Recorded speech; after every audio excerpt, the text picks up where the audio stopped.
You are watching from the Bell Tower.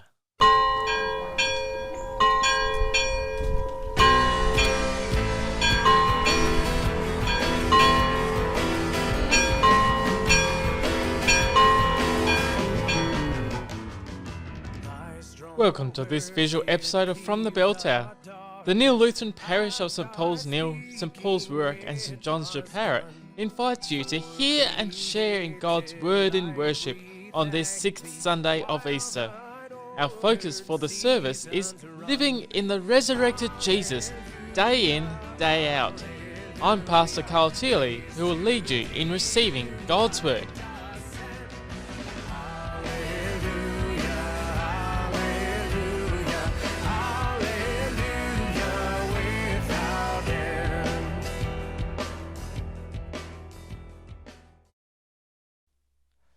Christ is risen. He is risen indeed. Alleluia. Alleluia. Welcome to our 6th Sunday of Easter service of the Word. Should you want to know when a new online worship service is available, please don't hesitate to click on the subscribe button underneath this video. Our music for this service, it comes from the hymnalproject.com, a Higher Things youth conference, and you can find more about Higher Things by going to higherthings.org, and a hymn festival as well, of which we're not quite sure where that comes from. Anyway, also a reminder that should you want to continue to contribute your freewill offerings to the work of the Lord in the parish, a link to a flyer with the bank details for your respective congregation is provided in the description below. Also in this description is a link to access this week's media publications of the bulletin, the podcast, and also a service order for this online service. All Bible readings are taken from the English Standard Version. May the Lord enrich you with His holy word through this online service of the Word as we focus on living in the resurrection of Jesus day in and day out. Let us prepare.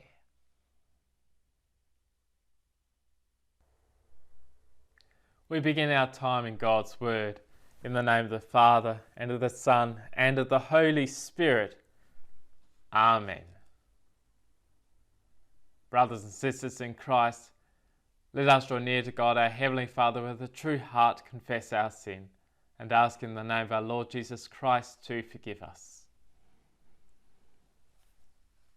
Our help is in the name of the Lord, who made heaven and earth. If you, O Lord, kept a record of sins, O Lord, who could stand?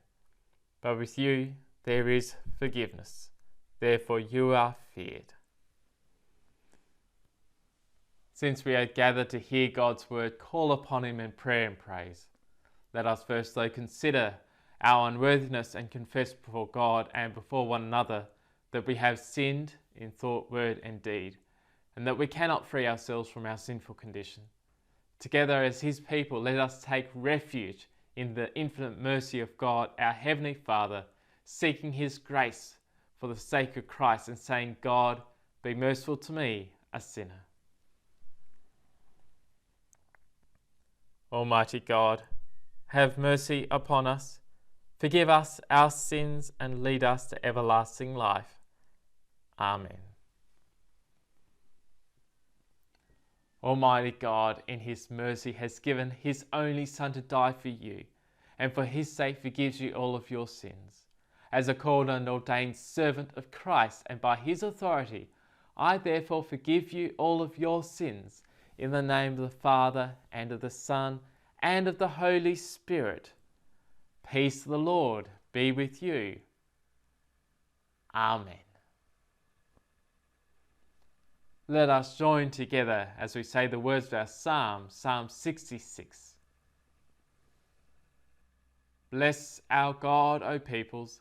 Let the sound of His praise be heard, who has kept our soul among the living and has not let our feet slip. For you, O God, have tested us. You have tried us as silver is tried. You brought us into the net. You laid a crushing burden on our backs. You let men ride over our heads. We went through fire and through water, yet you have brought us out to a place of abundance. I will come into your house with burnt offerings. I will perform my vows to you, that which my lips uttered, and my mouth promised when I was in trouble. I will offer to you burnt offerings of fatted animals. With the smoke of the sacrifice of rams, I will make an offering of bulls and goats. Come and hear, all you who fear God, and I will tell you what he has done for my soul. I cried to him with my mouth, and high praise was on my tongue. If I had cherished iniquity in my heart, the Lord would not have listened. But truly God has listened. He has attended to the voice of my prayer. Blessed be God, because he has not rejected my prayer or removed his steadfast love from me. Glory to the Father and the Son and the Holy Spirit, as it was in the beginning, is now, and will be forever. Amen. Lord, have mercy. Christ, have mercy. Lord, have mercy.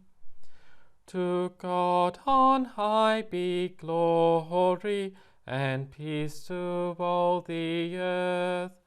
Goodwill from God in heaven, proclaimed at Jesus' birth. We praise and bless you, Father, your holy name we sing. Our thanks for your great glory, Lord God, our heavenly King. To you also begotten, the Father's Son, we pray. O Lamb of God, our Saviour, you take our sin away. Have mercy on us, Jesus. Receive our heartfelt cry. Where you in power are seated, at God's right hand on high. For you alone are holy, you only are the Lord. Forever and forever be worshipped and adored. You with the Holy Spirit, alone our Lord Most High.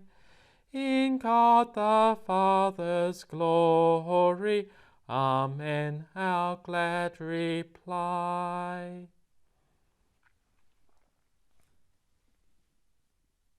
The Lord be with you, and also with you. Let us pray. O God, the giver of all that is good, by your holy inspiration grant that we may think those things that are right, and by your merciful guiding and accomplish them, through Jesus Christ, your Son, our Lord, who lives and reigns with you and the Holy Spirit, one God, now and forever. Amen. Our first reading is from Acts chapter 17, reading from verse 16. While Paul was waiting for them at Athens, his spirit was provoked with him, as he saw that the city was full of idols. So he reasoned in the synagogue with the Jews and the devout persons, and in the marketplace every day with those who happened to be there. Some of the Epicurean and Stoic philosophers also conversed with him, and some said, "What does this babbler have to say?" Others said, "He seems to be a preacher of foreign divinities, because he was preaching Jesus and the resurrection." And they took hold of him and brought him to the Areopagus, saying, "May we know what this new teaching is that you are presenting? For you bring some strange things to our ears. We wish to know therefore what these things mean." Now all the Athenians and the foreigners all lived there would spend their time in nothing except telling or hearing something new. So Paul, standing in the midst of the Areopagus, said, "Men of Athens, I perceive that in every way you are very religious. For as I passed along and observed the objects of your worship, I found also an altar with this inscription, To the unknown God. What therefore you worship as unknown, this I proclaim to you, the God who made the world and everything in it, being Lord of heaven and earth, does not live in temples made by man, nor is he served by human hands as though he needed anything, since he himself gives to all mankind life and breath and everything. And he made from one man every nation of mankind to live on all the face of the earth, having determined allotted periods and the boundaries of their dwelling, that they should speak to God, in the hope that they might feel their way toward him and find him. Yet he is actually not far from each one of us, for in him we live and move and have our being. As even some of your own poets have said, for we are indeed his offspring. Being then God's offspring, we ought not to think that the divine being is like gold or silver or stone, an image formed by the art and imagination of man. The times of ignorance God overlooked, but now he commands all people everywhere to repent, because he has fixed a day on which he will judge the world in righteousness by a man whom he has appointed.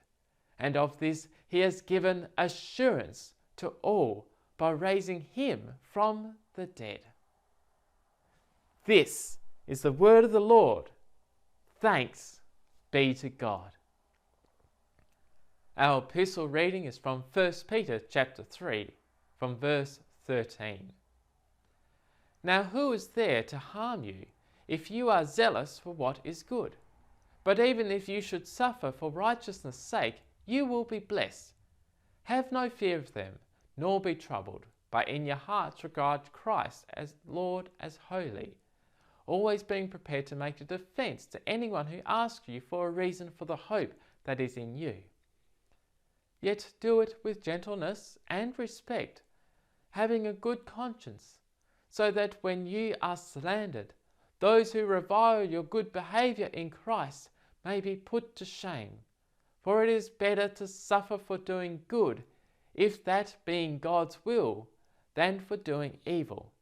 For Christ also suffered once for sins, the righteous for the unrighteous, that he might bring us to God, being put to death in the flesh, but made alive in the Spirit, in which he went and proclaimed to the spirits in prison, because they formerly did not obey, when God's patience waited in the days of Noah, while the ark was being prepared, in which a few, that is, of 8 persons, were brought safely through water.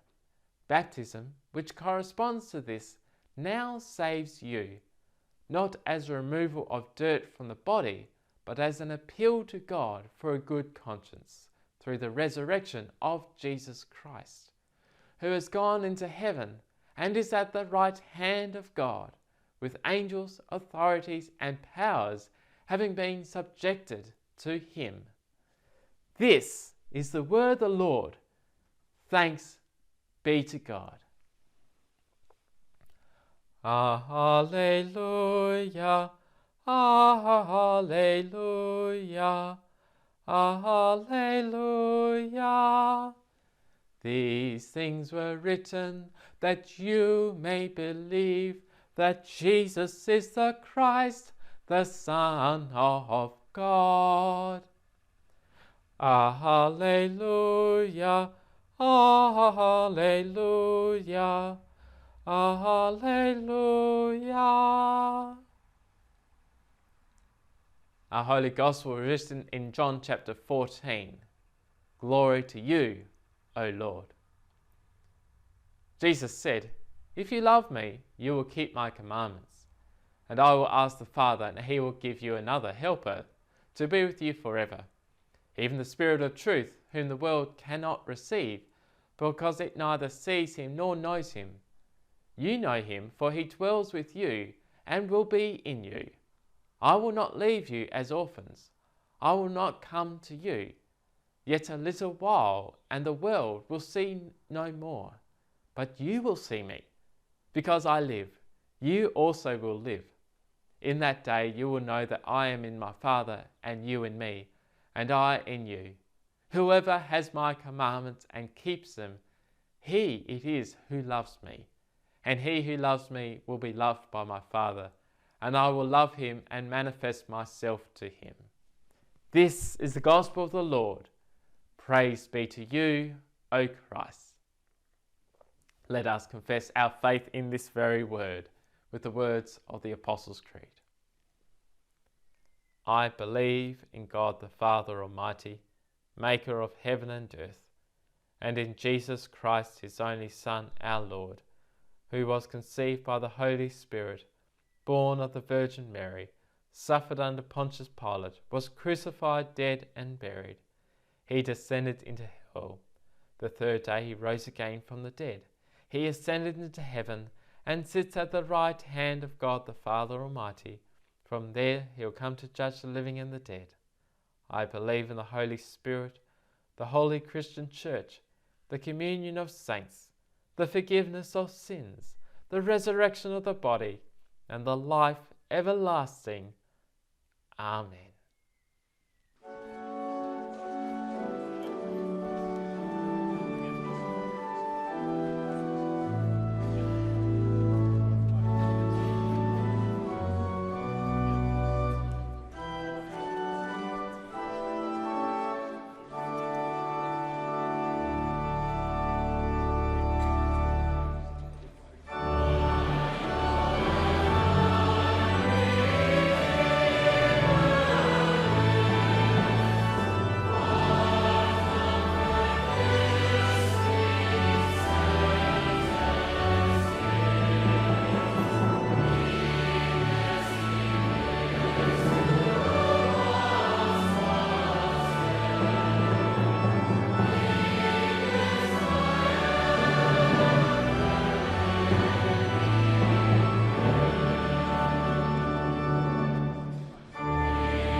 Grace, mercy and peace be to you from God our Father and our Lord and Saviour Jesus Christ.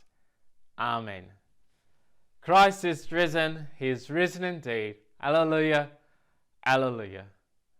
The focus for our meditation is from our Gospel reading from John 14. And it's about living in the resurrection of Jesus day in, day out. Let us pray. Heavenly Father, send your Holy Spirit to speak to us this morning. Open our ears to hear, our minds to think it through, and our hearts and souls to take it in like a sponge, so that it may continue to support us in the week ahead and beyond. Amen. Do you love Jesus? Well, Jesus loves you. Do you love Jesus? Now, in many ways, this could be a tricky question because love can mean many things. Most of us think of love and correlate it with the emotions. We have a passion for Jesus. We have gratitude for Jesus. We experience joy in Jesus. Therefore, surely we must love Jesus. Maybe we should ask the question, are emotions the same as love? A little girl was invited for dinner at the home of her best friend. The vegetable was buttered broccoli, and the mother asked if she liked it. "Oh yes," the child replied politely, "I love it." But when the bowl of broccoli was passed, she declined to take any. The mother said, "I thought you said you loved broccoli." The girl replied sweetly, "Oh yes, I do, but not enough to eat it." Emotions are not the same as love. In our reading from John 14, Jesus tells us what it means to love him. Verse 21 says, "Whoever has my commands and obeys them, he is the one who loves me." In other words, love is not simply an emotion, it is an action. And this is easy enough to understand. When you love someone, you act on that love. Imagine that you are on a romantic walk along the beach. The sun is setting, the wind is gently and briskly blowing, and your loved one looks at you and asks, "Do you love me?" And you respond, "Well, you know I really can't say, but it's so wonderful to know that you love me." You probably agree that that's probably the wrong answer. You may well soon find yourself enjoying that beach by yourself. Love is not simply receptive. Love is not silent. Love speaks. Love acts. Whoever has my commands and obeys them, he is the one who loves me. Now, it is at this point where we often can get tripped up in one of two ways. The first trap is to turn these words into a ruler to measure ourselves and others against. This is what the Pharisees did. They followed the law and they measured themselves by how they kept it. Never mind that they were paid to keep the law. Never mind that this caused a self-righteous attitude within them. Jesus, he exposes their self-righteous attitudes in the parable of the Pharisee and the tax collector. If you remember from the Gospel of Luke, the Pharisee stands before God and says, "God, I thank you that I am not like other men, extortioners, unjust, adulterers, or even like this tax collector. I fast twice a week, I give tithes for all that I get." But the tax collector could not even lift his eyes to heaven, but he beat his breast, saying, "God, be merciful to me, a sinner." Who left justified? The tax collector? This is important because many of us hear the command to be obedient, and we begin by comparing ourselves against each other. But Jesus is not saying these words in order to have us compete against each other for his love. Jesus is not a parent who plays his children off against each other. The second trap is to hear these words as threat and coercion. Do this or else.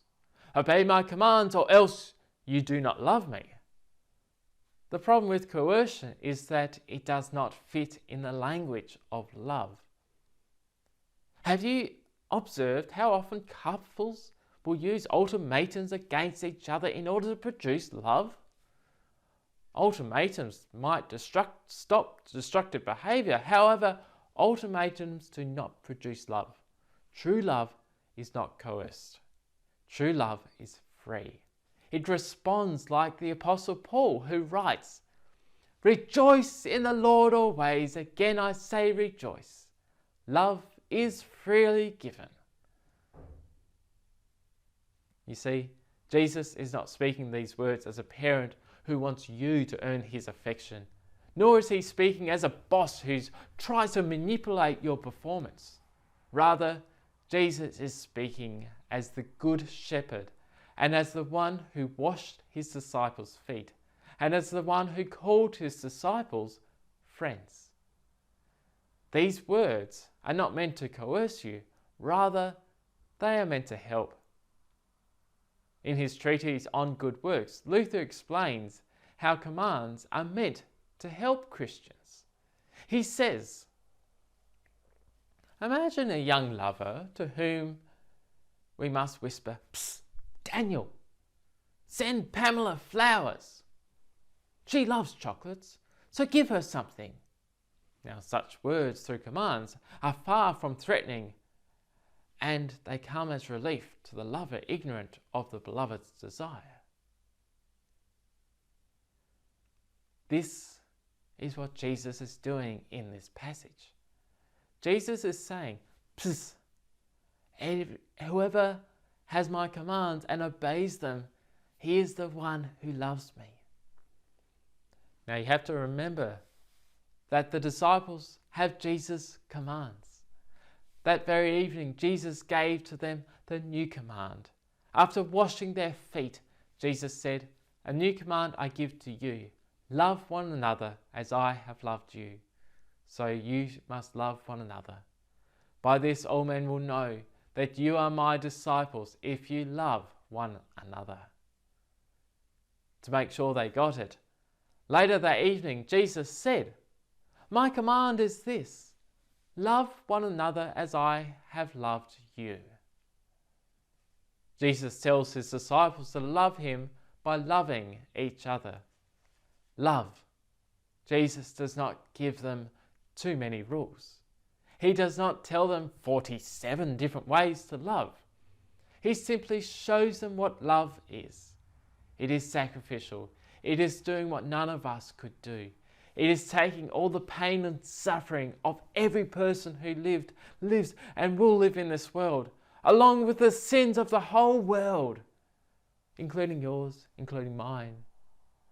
And what essentially happens is, Jesus takes the bullet so that you and I do not have to die when the evil one tries to kill us. Rather, Jesus shows his sacrificial love by dying the death that we deserve for not following and so disobeying God and his word. Whoever has my commandments, and you do when you receive God's word, and whoever obeys them loves me. That is why Jesus speaks of the Holy Spirit. Loving each other in the way that Christ has loved us is impossible without the Holy Spirit.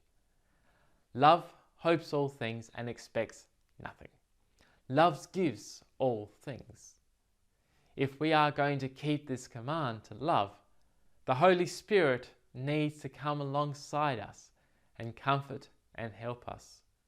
Without the Holy Spirit, we cannot love in the manner that God desires. The Holy Spirit is crucial and essential to the theology of grace. When Jesus says, "Love one another," we cannot love in the manner that Christ calls us to love without the Holy Spirit. The Holy Spirit must do the heavy lifting. The Holy Spirit alone can change our hearts so that we do not hear Jesus' command as coercion, but instead respond in a free and happy spirit.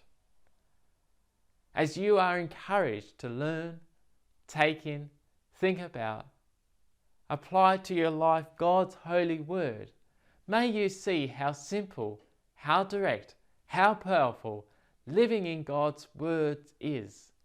It is the ultimate prescription to not only life in this world, but also beyond death.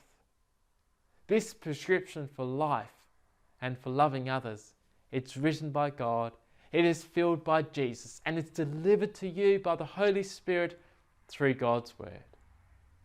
And now, having heard this word, may the peace of God, which goes beyond all human understanding, grant and keep your hearts and minds in Christ Jesus, our Lord. Amen.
with our prayer of the church with the words, "Let us pray to the Lord," I invite you to respond with, "Lord, have mercy." Let us pray to the Lord. Lord, have mercy.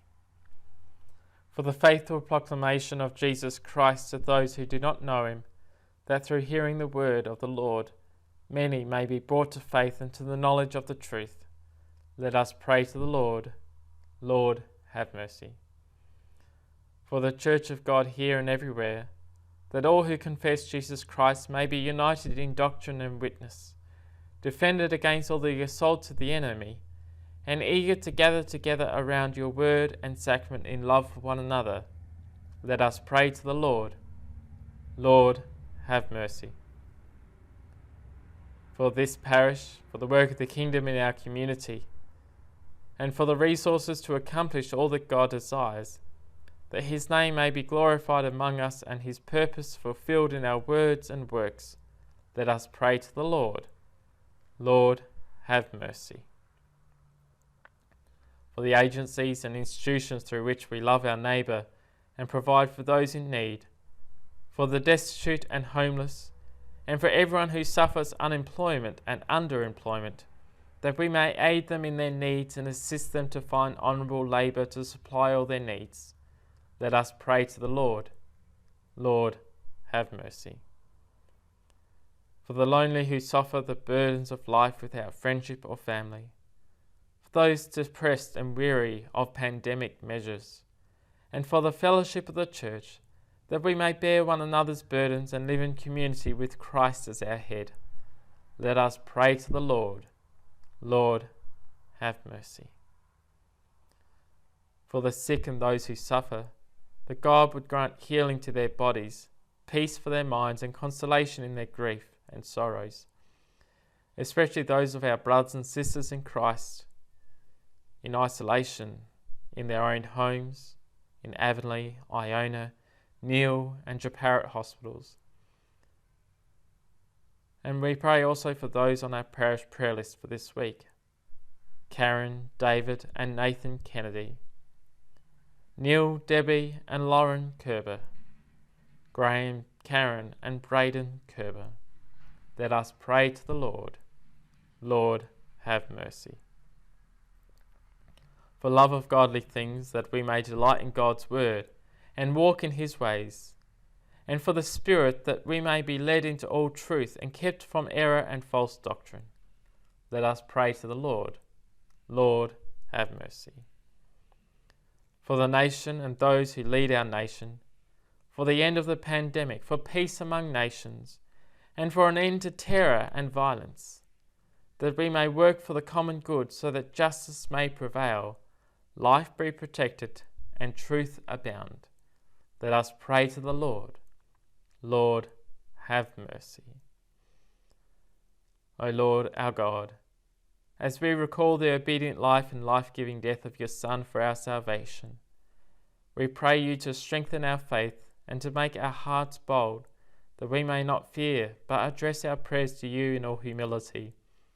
Hear us on behalf of Jesus Christ, our great High Priest, who even now stands before you on our behalf, pleading our cause with his own blood, until that day that we are delivered from the changes and chances of this mortal life, and to stand before you in heaven. Through Jesus Christ our Lord. Amen. Our Father in heaven, holy be your name. Your kingdom come, your will be done on earth as in heaven. Give us today our daily bread. Forgive us our sins as we forgive those who sin against us. Lead us not into temptation, but deliver us from evil. For the kingdom, the power, and the glory are yours, now and forever. Amen. Let us bless the Lord. Thanks be to God. And the Lord bless you and keep you. And the Lord make his face shine on you and be gracious to you. And the Lord look upon you with his favour and give you his peace. Amen. Amen. Amen.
special episode of From the Bell Tower is a production of the Nhill Lutheran Parish. Should you have any comments about this production you want to share, please don't hesitate to email us at nhill.lutheran.parish@gmail.com. We pray your hearing of God's Word continues to nourish and strengthen your faith in Christ Jesus, your only hope and salvation in the world you live. Until next time, the Lord be with you.